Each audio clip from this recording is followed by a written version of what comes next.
Students, last lecture के अंदर हमने बाइनोमियल प्रोबेबिलिटी डिस्ट्रीब्यूशन स्टार्ट किया था। Discrete random variable non negative values assume करेगा और उसका प्रोबेबिलिटी मास फंक्शन हमको मिलेगा p of x equal to NCx into p raise to x into q raise to n minus x.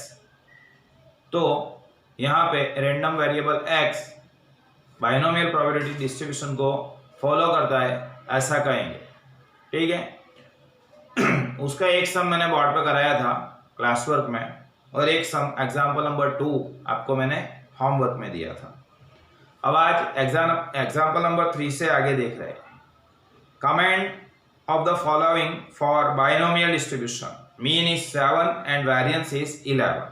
Binomial distribution के अंदर example number 3, इन binomial distribution, binomial distribution ની અંદર mean is given, mean that is NP equal to 7 and variance that is NPQ is 11। अब क्या बोला है आपको, comment, उसके ऊपर कमेंट करना है। चलो बाइनोमियल डिस्ट्रीब्यूशन के प्रॉपर्टीज देखे थे, उसके अंदर ये पॉइंट एक हमने सीखा था, मीन का वैल्यू वेरिएंस से ज्यादा होगा। मीन का वैल्यू वेरिएंस से ज्यादा होगा। यहां देखो, मीन का वैल्यू वेरिएंस से कम दिख रहा है, 7 है। इसका मतलब ऐसा हुआ 7 less than 11, therefore NP less than NPQ। NP ની વેલ્યુ NPQ કરતા ઓછી છે, which is not possible, જે શક્ય નથી। Therefore करके लिखेंगे this data is inconsistent।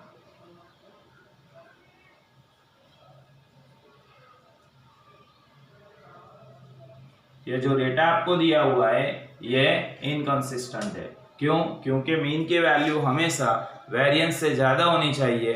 इस एग्जांपल के अंदर मीन की वैल्यू वेरिएंस से कम दी हुई है, इसलिए।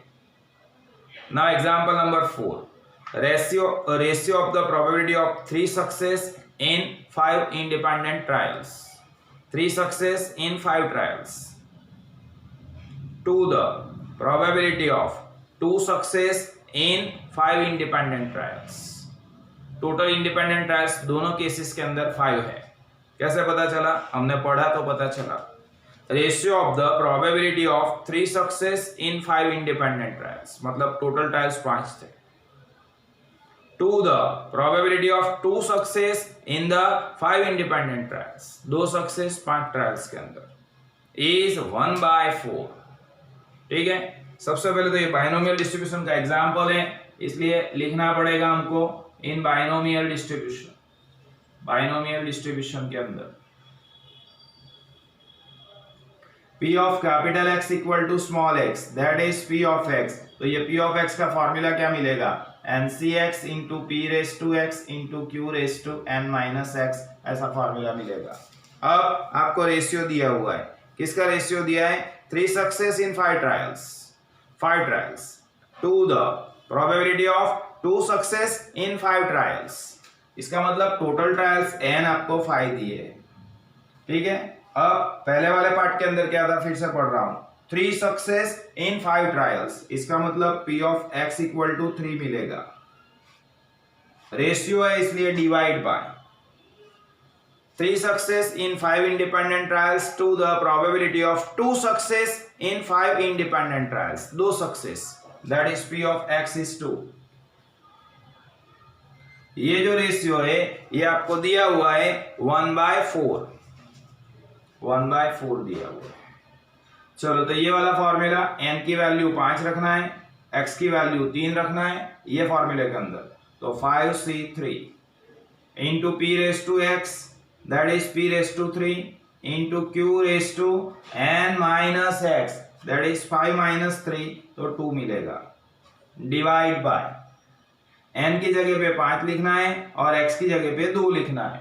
तो 5c2 p रेस टू 2, यहां से 2 and q raise to 5 minus 2 मतलब 3 इक्वल टू 1/4 मिलेगा। देयरफॉर अब यहाँ वर्किंग कर रहा हूं मैं 5c3 का 5 4 3 divide 3 2 1 3 cancel 2 into 2 4 answer is 10।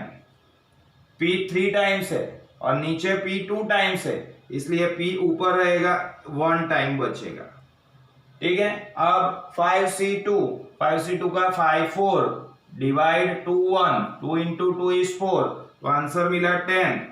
ऊपर था q रेस टू 2 नीचे था q रेस टू 3 मतलब इंटू q बचेगा equal to 1/4।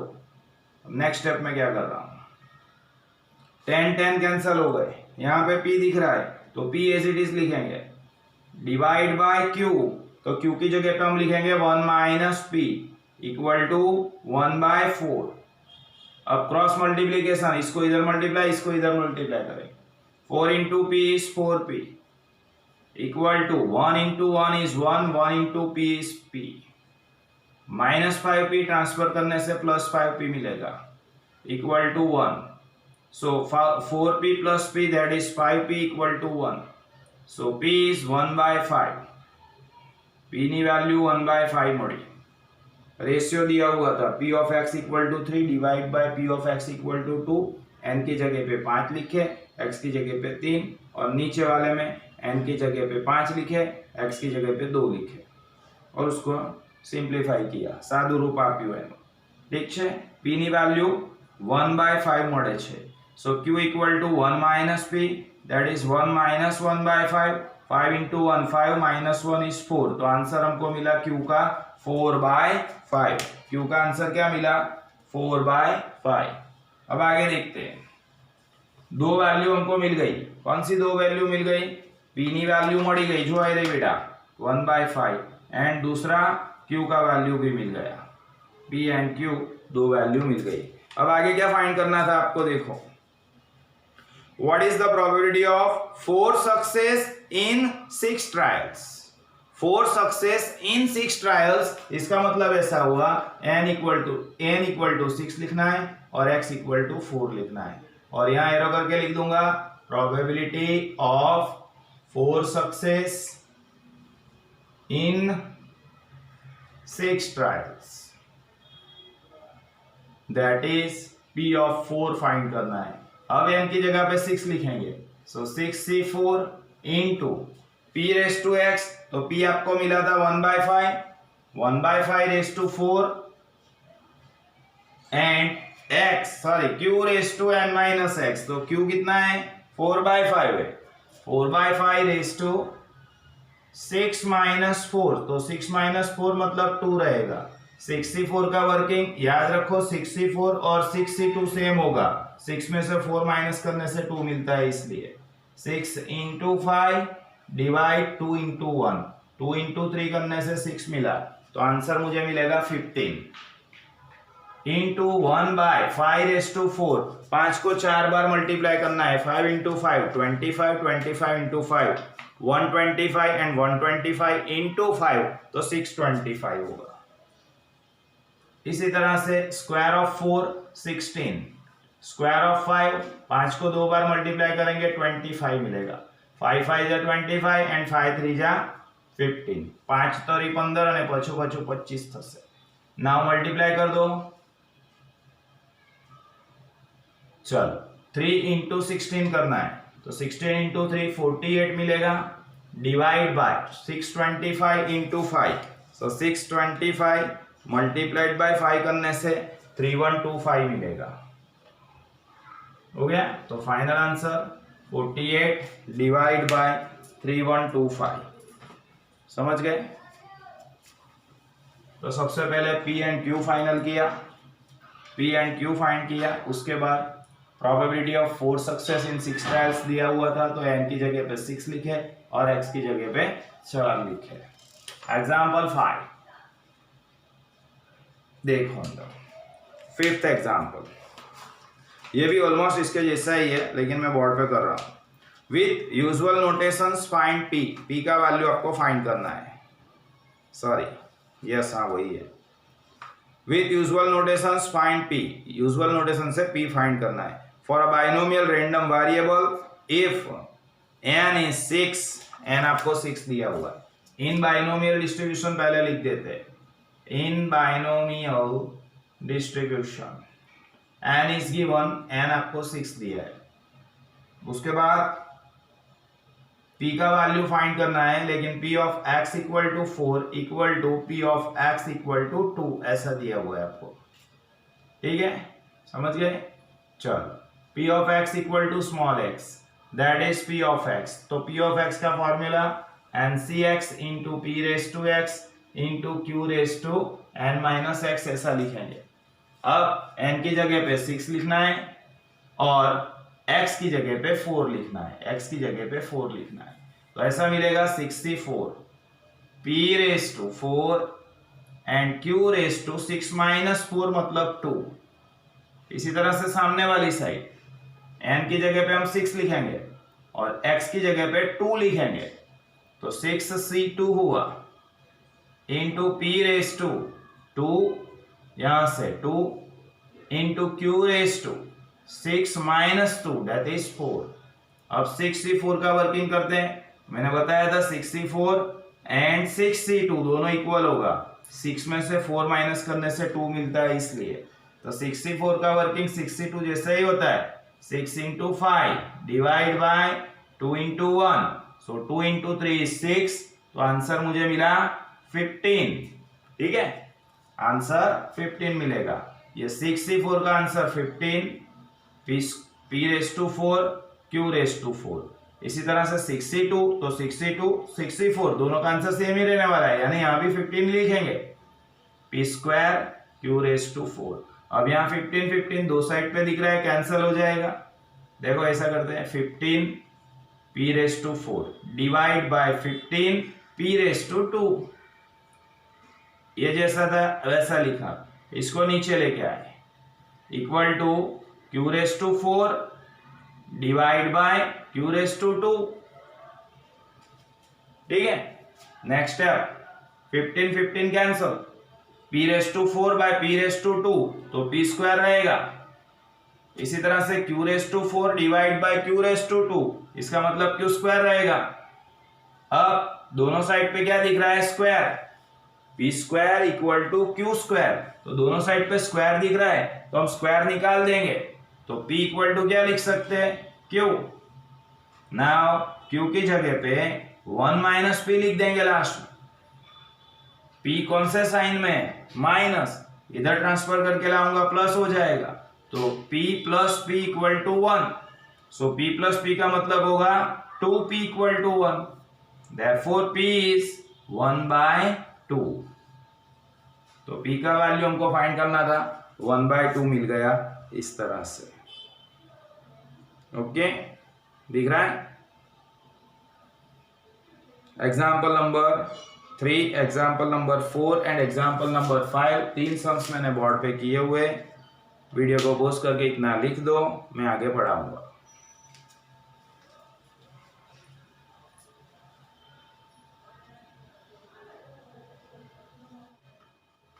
Now example number 6 देखते हैं। The mean and the variance of binomial distribution are 4 and 3। मतलब binomial distribution का mean 4 है और variance 3 है। Find p of x greater than equal to 1। p of x greater than equal to 1 हमको find करना है। ठीक है, समझ लो। चलो example number 6। In binomial distribution, binomial distribution में मीन इक्वल टू कितना है? 4। तो मीन मतलब हम लिखेंगे np is 4 and variance is 3। Variance that is npq equal to 3 दिया हुआ है आपको। Find p of x greater than equal to 1। p of x greater than equal to 1 का वैल्यू आपको फाइंड करना है। चलो इसमें क्या करेंगे? सबसे पहले npq equal to 3 is given. ठीक है, npq 3 है। अब यहाँ पे np का वैल्यू कितना है? 4 है। तो ये जो np दिख रहा है उसकी जगह पे मैं 4 लिखूंगा, multiplied by q equal to 3। समझे? np की जगह पे NP की जगह पे हमने 4 लिख दिया। तो अब डिवाइड बाय 4 करेंगे तो Q का वैल्यू मुझे मिलेगा 3/4। समझे? NPQ कितना था? 3 था, उसमें NP डाला 4 इंटू Q इक्वल टू 3। 4 को नीचे लेके गए, Q मिल गया 3/4। अंडरस्टैंड? अब P कैसे मिलेगा? तो 1 माइनस Q करने से मिलेगा। So 1 minus Q, Q is 3/4, तो P का वैल्यू मुझे मिलेगा, P का वैल्यू क्या मिलेगा? 4 1 जा 4 माइनस 3 इज 1, तो आंसर मिला 1/4। अब फिर वापस NP के अंदर डाल रहा हूं वैल्यू। NP इक्वल टू कितना था? 4 था, मुझे N नहीं पता, इंटू P लिखना है, तो P मतलब 1/4 इक्वल टू 4। सो N हमको मिलेगा 4 इंटू 4 16। समझे? अल्लाह खबर पड़ी? फिर से देखो, the mean and variance of the binomial distribution are 4 and 3। इसका मतलब मीन आपको 4 दिया हुआ था, वेरियंस NPQ 3 दिया हुआ था। अब आपने क्या किया? तो NPQ इक्वल टू 3 लिखा, उसके अंदर NP का वैल्यू 4 डाल दिया, 4 को नीचे लेके गए, Q मिला 3/4, उससे P निकाला 1 minus Q, 1 minus 3/4, 4 into 1 is 4 minus 3 is 1, तो P मिला आपको 1/4। नाउ NP इक्वल टू 4 था, N अननोन है, P 1/4 है इक्वल टू 4, तो 4 इंटू 4 करने से N हमको मिल गया 16। अब फाइंड क्या करना है? P of x greater than equal to 1। अब P of capital X equal to small x का फॉर्मूला हम लिखेंगे, P of x equal to NCx into P raise to x into Q raise to N minus x। अब मुझे find करना है P of x greater than equal to 1। अब greater than equal to 1 का मतलब क्या हुआ? x की वैल्यू 1 होगी या उससे ज्यादा होगी, 1 या उससे ज्यादा। तो 1 या उससे ज्यादा, इसका मतलब क्या हुआ? P of 1 plus P of 2 plus dash dash करके कहां तक जाना है? P ऑफ 16 तक जाना है। अब P ऑफ 1 से स्टार्ट किया, P ऑफ 16 तक का है, तो कौन सा नहीं है? 0 वाला नहीं है, तो 1 माइनस P ऑफ 0 लिखेंगे। So 1 as it is minus in bracket P of 0, तो N कितना है? 16 दिख रहा है, 16C0 इंटू P मतलब 1/4 रेस टू 0 इंटू Q मतलब 3/4 रेस टू 16। तो फाइनली कैसे मिलेगा? So 1 minus 16C0 is 1 into 3/4 raise to 16। तो फाइनल वैल्यू मुझे मिलेगा 1 माइनस 3/4 रेस टू 16। अब यहाँ 3 का 16 टाइम मल्टीप्लाई करने जाऊंगा ना, बहुत बड़ा नंबर हो जाएगा, बहुत मोटी संख्या थी जैसे, એટલે आंसर आवज मूकी राखीश बेटा 1 माइनस 3/4 रेस टू 16। ये मेरा फाइनल आंसर हो गया P of x greater than equal to 1 के लिए। समझ गए? P of x greater than equal to 1 के लिए फाइनल आंसर मुझे मिल गया 1 माइनस 3/4 रेस टू 16। बस ओवर। यहाँ 3 को 16 बार और 4 को 16 बार मल्टीप्लाई करूंगा ना, तो बहुत बड़े वाले नंबर, बहुत मोटी संख्या મળવાની છે, એટલે આપણે એ નથી લખતા, આ જ આન્સર લખી દઈશું। अंडरस्टैंड? सर चलेगा ऐसा?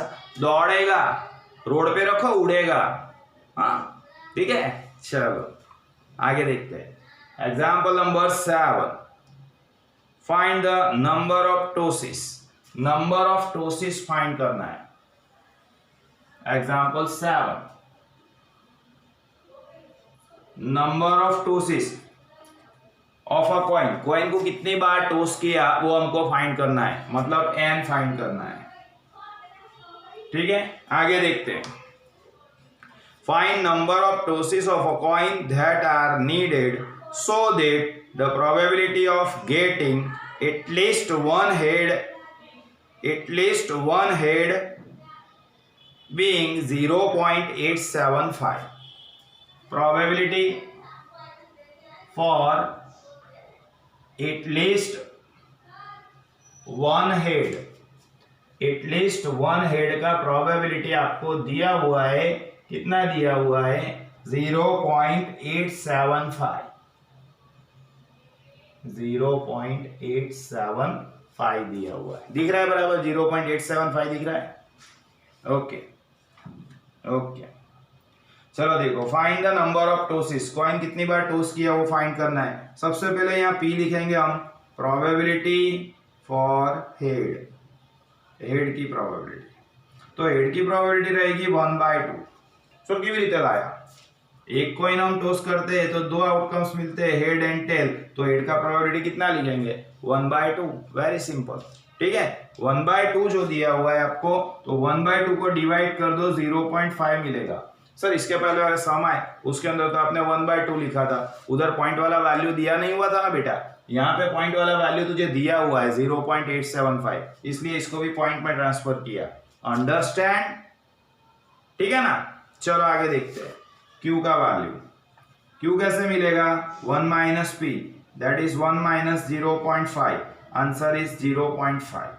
अब ये P हो गया, ये Q हो गया, N मुझे फाइंड करना है, P ऑफ x का फॉर्मूला लिखता हूँ, P of x equal to small x, that is P of x equal to NCx into P raise to x into Q raise to N minus x। अब यहाँ पे कौन सा दिया था आपको, एटलीस्ट वन मतलब कम से कम एक हेड होना चाहिए। अब कम से कम एक हेड, इसका मतलब एक या उससे ज्यादा, एक या उससे ज्यादा हेड। अब एक या उससे ज्यादा हेड, उसका मीनिंग क्या करेंगे हम, एक या उससे ज्यादा हेड, ये रहा, यहां भी था एक या उससे ज्यादा, तो एक से लेके n तक क्या आएंगे, ठीक है, 1 से लेके n तक क्या आएंगे, p of 1 plus p of 2 plus कहां तक जाना है, तो n तक जाना है, उसका प्रोबेबिलिटी आपको 0.875 दिया हुआ है। तो चलो यहाँ 1 से n तक हमको फाइंड नहीं करना है, तो हम उसका उल्टा करते थे, 1 से लेके n तक का आ रहा है, तो कौन सा वैल्यू नहीं आ रहा है, इसमें 0 नहीं आ रहा है, तो 1 में से प्रोबेबिलिटी ऑफ 0 माइनस करने से मिलेगा। So 1 minus probability of 0 equal to 0.875। अब क्या कर रहा हूं, इसको इधर ट्रांसफर करता हूं, इसको इधर ट्रांसफर कर रहा हूं, so 1 minus 0.875 equal to P of 0। So P of 0 कितना मिलेगा, तो 1 में से 0.875 माइनस करना है, 1 माइनस 0.875 माइनस करने से मिला मुझे 0.125। ये किसका वैल्यू मिला मुझे, NC0 का, सॉरी P ऑफ 0 का। अब मैं P ऑफ 0 फाइंड करता हूं, ये रहा मेरा फॉर्मूला, N कितना है मुझे नहीं पता, सो NC0, P मतलब ये रहा, P मतलब 0.5 रेस टू 0 एंड Q, ये रहा Q raise to n minus x, तो Q रेस टू क्या लिखूंगा, Q मतलब 0.5 रेस टू क्या लिखना है, n माइनस x, तो n minus x that is n minus 0, तो n माइनस 0 लिखूंगा इक्वल टू 0.125। अब NC0 का वैल्यू हमेशा 1, 0.5 रेस टू 0 का वैल्यू हमेशा 1, 0.5 raise to n minus 0, n में से 0 माइनस किया तो n मिलेगा, so 0.5 raise to n equal to 0.125। अब नेक्स्ट स्टेप के अंदर 1 इंटू ये लिखा, तो 0.5 रेस टू n मिलेगा। अब यहाँ सामने 0.125 है, तो 0.5 को कितनी बार मल्टीप्लाई करता हूं तो मुझे 0.125 मिलते हैं, वो देखना पड़ेगा। 0.5 multiplied by 0.5 again multiplied by 0.5, तो 0.125 मिल गया। मतलब 0.5 को 3 टाइम मल्टीप्लाई करने से 0.125 मिलता है, तो 0.5 raise to n equal to 0.5 raise to 3। अब यहाँ पे ये दोनों बेस इक्वल है, तो ये पावर भी इक्वल होंगे। आधार सरखा छे तो घातांक पण सरखी हशे, बेस इक्वल है, पावर इक्वल होंगे, तो n इक्वल टू क्या लिख देंगे हम 3। अब क्वेश्चन क्या था देखो अंदर, find number of tosses of a coin, coin को कितनी बार टोस किया होगा, तो यहां लिखेंगे therefore number of ptosis of a coin equal to n equal to 3। तो एग्जाम्पल नंबर 7 मैंने कैसे फाइंड किया, आप लोगों ने कंप्लीटली वर्किंग देखा होगा। वीडियो को पॉज करके इतना लिख दो, मैं आगे 2 सम्स और पढ़ाऊंगा।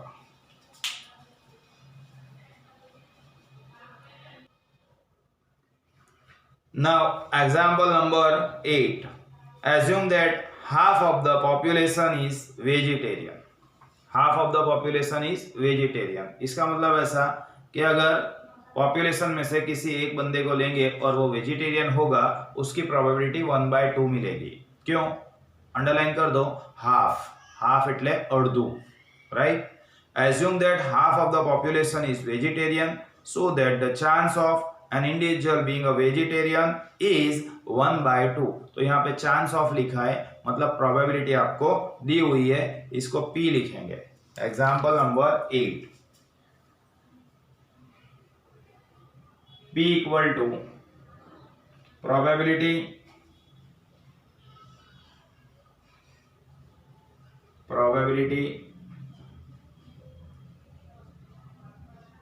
of an individual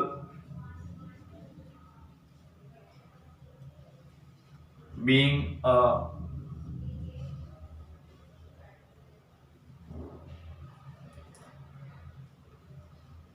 vegetarian।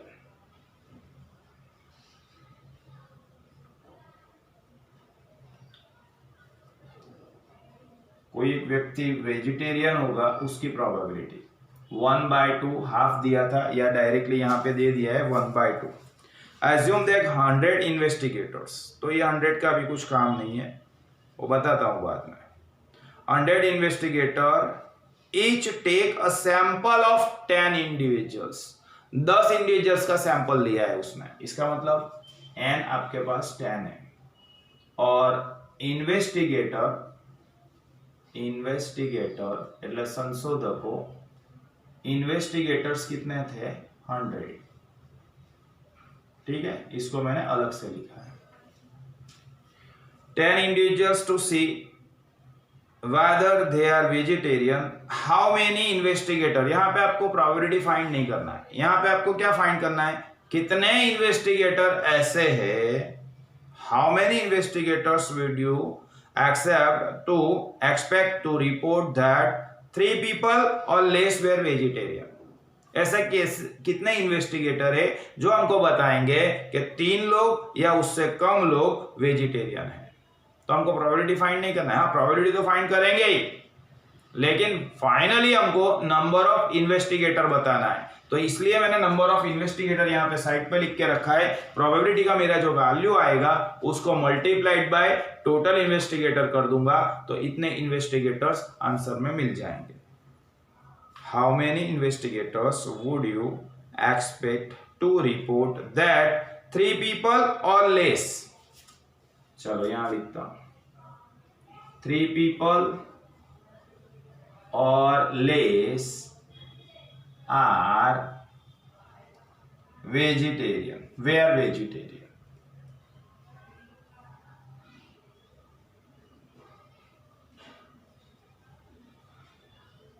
ठीक है, n 10 था, p का वैल्यू 1/2, q मिलेगा 1 - 1/2, आंसर इज 1/2। अब p of x का formula, p of x equal to small x, that is p of x and cx into p raised to x into q raised to n minus x। अब यहाँ पे 3 people or less, 3 या उससे कम, 3 या उससे कम मतलब p of 0 plus p of 1 plus p of 2 plus p of 3, ये सभी वैल्यू मुझे फाइंड करनी है और फिर इसका समेशन करना है। p of 0 plus p of 1 plus p of 2 plus p of 3, p of 0 से p of 3 तक की वैल्यूज हम फाइंड करेंगे। पहले p of 0 फाइंड कर रहा हूं। p of 0 n कितना था? ये रहा 10, so 10 से 0, 1/2 raised to 0 and again 1/2 raised to 10 minus 0 मतलब 10। तो यहाँ 10 से 0 का 1 मिला, raised to 0 का 1 मिला, 1 raised to 10 का 1 मिला। 2^10 ये थोड़ा इजी है, 2 है ना इसलिए 2 into 2 4, 4 into 2 8, 8 into 2 16, 16 into 2 32, 32 multiplied by 2 64, 128, 256, 512 and 2 मतलब 1024। 2 को 10 बार मल्टीप्लाई किया 1024 मिला। सो आंसर इज 1/1024। चलो उसके बाद मैं फाइंड करूंगा P of 1। So 10C1 1/2^1 again 1/2^9।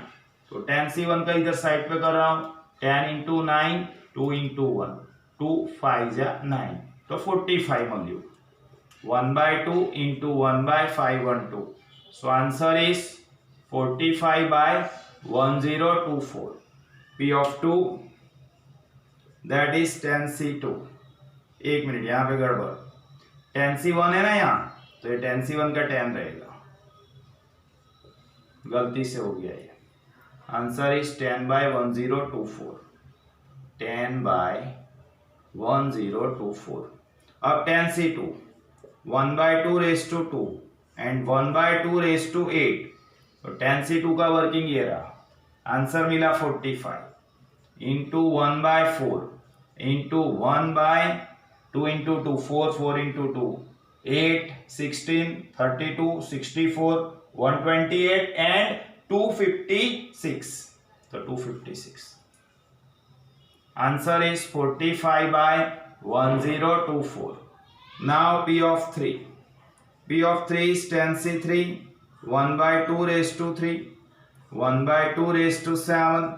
अब 10C3 का 10 9 8 divide 3 2 1 3 into 3 is 9 2 into 4 is 8 answer is 120 into 1/8 into 1^7 is 1 and 2^7 is 128। so answer is 120/1024। अब मुझे फाइंड करना था P0 से P3 तक का टोटल, तो P of 0 plus P of 1 plus P of 2 plus P of 3। अब मैं कैलसी पे टोटल कर दूंगा ये सब का 1 plus 10 plus 45 plus 120 total is 176 divide by 1024। ठीक है। अब इन्वेस्टिगेटर बोला था उसने, देखो क्वेश्चन क्या था क्वेश्चन क्या है वो देखो, हाउ मेनी इन्वेस्टिगेटर्स। तो नंबर ऑफ इन्वेस्टिगेटर मुझे फाइंड करना है। अब नंबर ऑफ इन्वेस्टिगेटर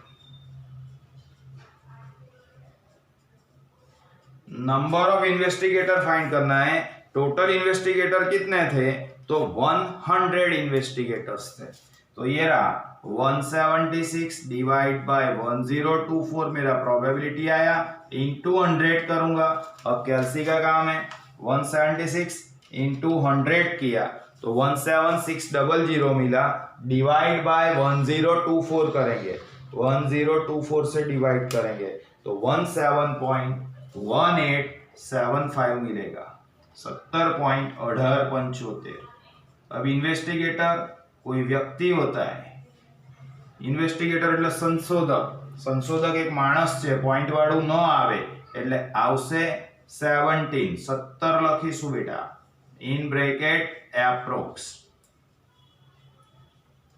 मतलब अप्रोक्सीमेटली 17 इन्वेस्टिगेटर्स ऐसे हैं जो कहेंगे कि 3 या उससे कम लोग वेजिटेरियन है। समझ गए, 3 या उससे कम लोग वेजिटेरियन है, ऐसा कितने इन्वेस्टिगेटर कहेंगे, 17। अप्रोक्स लिखा है 17 bracket approx bracket over. Okay चलो now example number 9, last sum of this method. ठीक है, ये मेथड का लास्ट सम है। एग्जांपल नंबर 9 देख लेते हैं, आज ही देखेंगे, आज ही के लेक्चर में देखेंगे, डरो मत।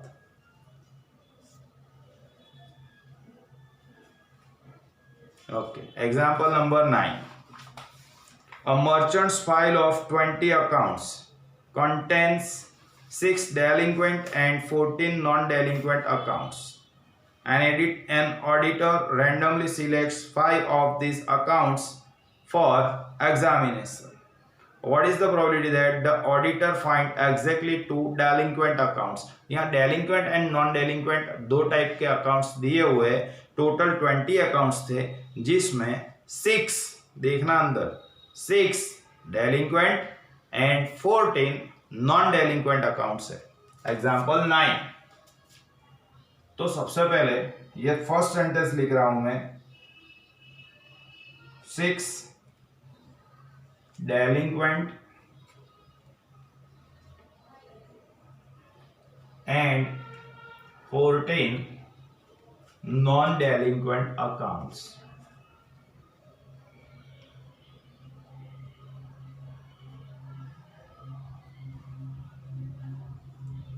ठीक है, तो यहां सबसे पहले P equal to probability. P किसके बारे में लिखना है? तो फर्स्ट नंबर में देखो, what is the probability that the auditor finds exactly 2 delinquent accounts? exactly 2 delinquent accounts होंगे, उसकी probability फाइंड करना है. तो P लिखेंगे हम delinquent accounts के लिए. probability for delinquent accounts. Delinquent account का प्रोबेबिलिटी. तो डेलिंक्वेंट अकाउंट 6 कितने में से? तो ये 6 और 14, 6 + 14 20 में से. इसके हाफ कर देते हैं, 3/10 मिलेगा. P का वैल्यू मिल गया Q 1 - P, so 1 - 3/10, answer is 7/10. 10 - 3, answer 7. ठीक है, अब फर्स्ट पॉइंट देखो. Sorry, an auditor randomly selects 5.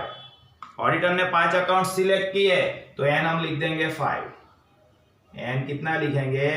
5. जितने सिलेक्ट किए वो स्मॉल एन होता है.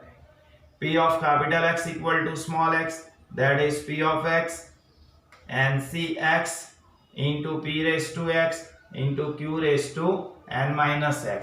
ये उसका फॉर्मूला. अब number 1, an auditor finds probability that an auditor finds exactly 2 delinquent accounts.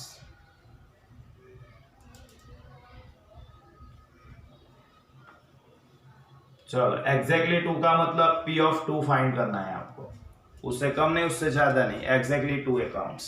इधर फॉर्मूला में वैल्यू रखते हैं, n इज 5, सो 5C2.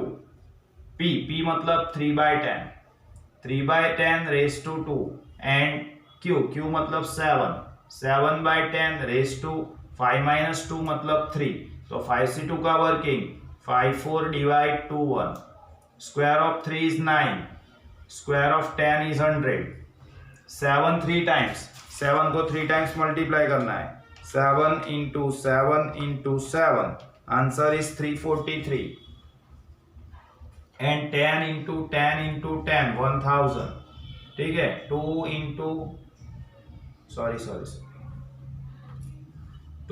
2 मतलब 4 हुआ. ठीक है, बी का बेन बी 2 4. अब 5 × 2 10 होगा, 5 × 2 10. चलो 10, तो 5 × 2 10 × 9 × 343. 10 × 9 × 343 मल्टीप्लीकेशन करने से 3087 मिलेगा. यहां लिख रहा हूं मैं 30870 डिवाइड बाय 1000 × 100. 1 2 3 4 5 0, 1 2 3 4 5 0 होगा. अब डिवाइड कर दो जीरो वाला, इसलिए, बाकी नहीं, वैसे करते नहीं हम. 1 डिवाइड बाय 50 वाला, so answer is 0.3087. Then second number में क्या फाइंड करना है? देखो, find the expected number of delinquent accounts. Expected number expected number, अपेक्षित संख्या, एक्सपेक्टेड नंबर मतलब EX लिखते थे, EX मतलब उसको मीन कहना है, लेकिन यहाँ पे बाइनोमियल डिस्ट्रीब्यूशन है, तो बाइनोमियल डिस्ट्रीब्यूशन के अंदर मीन क्या मिलेगा, यस यस NP मिलेगा। So mean equal to n multiplied by p, तो n आपका कितना था, ये रहा 5 मल्टीप्लाइड बाय p, तो p कितना है, ये रहा p 3/10, ठीक है। 5 into 3 15, 15/10, आंसर इज 1.5। समझ गए। तो ये example number 8 and example number 9 दोनों सम्स कंप्लीट कर दिए, ठीक है। आज हमने एग्जांपल 3 से एग्जांपल नंबर 9 तक पूरे के पूरा क्लास वर्क में ही किया है, होमवर्क में कुछ नहीं दिया है, ठीक है, लेकिन क्लास वर्क में लिख देना। नेक्स्ट लेक्चर में मिलते हैं बेटा, बाय एवरीवन।